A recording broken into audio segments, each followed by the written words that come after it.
Welcome to Sunnyview School's first term recap of the 2022-2023 school year.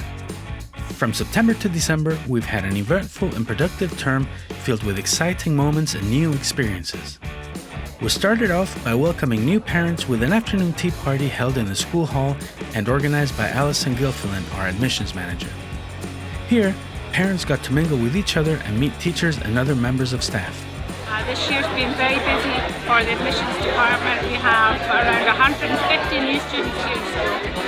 So we thought we would make a little bit of an effort with the parents of these students. And I think the thinking behind today's event is that we are also looking out for the families who've maybe moved to this area and maybe don't know that many people around here. Parent meetings for all key stages were conducted to provide an overview of the upcoming school year and an insight into what could be expected.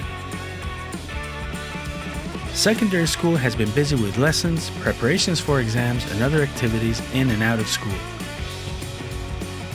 Year 7 to 10 students have been given laptops and digital books, and teachers, students, and of course parents are slowly adapting to this new scenario. Students in Year 9 had the opportunity to learn with Mrs. Huntley about hardware through hands-on ICT classes. Year 10 students in business studies were given a project in which they had to visit local businesses and compare them with larger enterprises. They later presented their findings to their classmates. Mr. Biden's ICT GCSE classes are learning photo editing in preparation for their exams and are learning to remove objects from photos, cropping, and other various techniques. We held head prefect elections, and the two elected candidates were Beatriz Walker Barbadillo and Marcos González del Cid from Year 13. Marcos later, and gracefully, gave his position to Elsa McIntyre, Yuan Xiao, and Mariana Fabre from Year 12. The Sixth Form Center has been completed and was officially inaugurated in September after being under construction all summer. It now serves as the new home for Year 12 and 13. However, our maintenance team, led by Mauricio, is continually working on it and making upgrades to the facility. Year 12 students attended university fairs where they gained knowledge about universities in both the UK and Spain. In primary, the first in-person assembly since the pandemic took place. Year 4 parents were invited to watch their children perform a Halloween assembly. We think it went horrifically well. The Spanish department has been busy with their students doing all sorts of fun and educational activities, making flip books, creating fake snow, building cities out of recycled materials, learning geography with the Football World Cup, and much, much more. For National Poetry Day, we held the Lisa Barry Poetry Competition in memory of our beloved teacher, and the winners were announced in an important assembly where they read their poems aloud.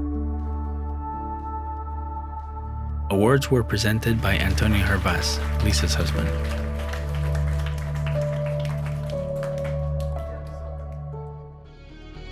Many more activities took place, including Mrs. Moffitt's, Mrs. Oliveras, and Miss Smith's Year 3 classes making rafts with straws and testing their floatability with MathSlinks, and later studying tectonic plates, believe it or not, using biscuits. Year 5, making Amazon rainforest scenes in shoeboxes with Miss Stalker and Mr. Bevan. Mr. Hallgate got Year 2 to learn about the gunpowder plot by exploding plastic bags using vinegar and baking soda. In preschool, the National Police came to show children their vehicles as part of their road safety awareness campaign. School-wide events included the introduction of the Friends of the Library, which will be led by Mrs. Combe for the primary section and Miss Olmedo for the secondary section. Halloween took place with parades, assemblies, spooky activities in all of secondary school, and an afternoon party organized by the Parents Club. Mrs. Courtney's dancers went to an international school competition in Laude School in Marbella, winning prizes in 2 of the 3 categories they entered. Well done, girls and boys. The Anti-Bullying Week was held to raise awareness with Odd Socks Day, assemblies, and other activities throughout preschool, primary, and secondary.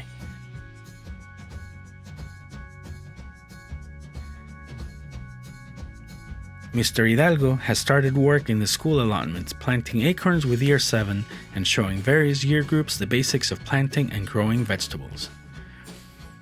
The run-up to Christmas centered on rehearsals for the Christmas show, with preschool and years 1 and 2 doing various performances.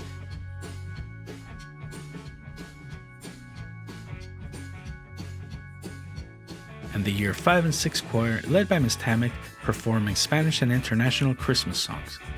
Part of the choir later performed at the Light a Light Festival in the Cudeca Cancer Hospice to help raise funds for their cause.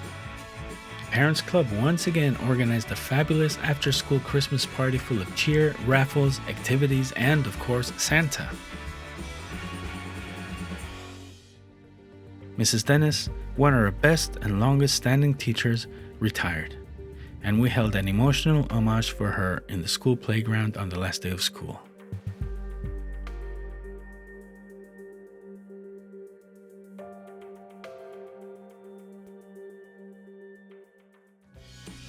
And that concludes our first term recap for Sunnyview School. It's been a jam-packed term filled with a whole bunch of exciting events, activities, and experiences. There were many more events that took place, but there are just too many to include here. One thing is for sure, it has been an amazing term, and we can't wait to see what the next one brings.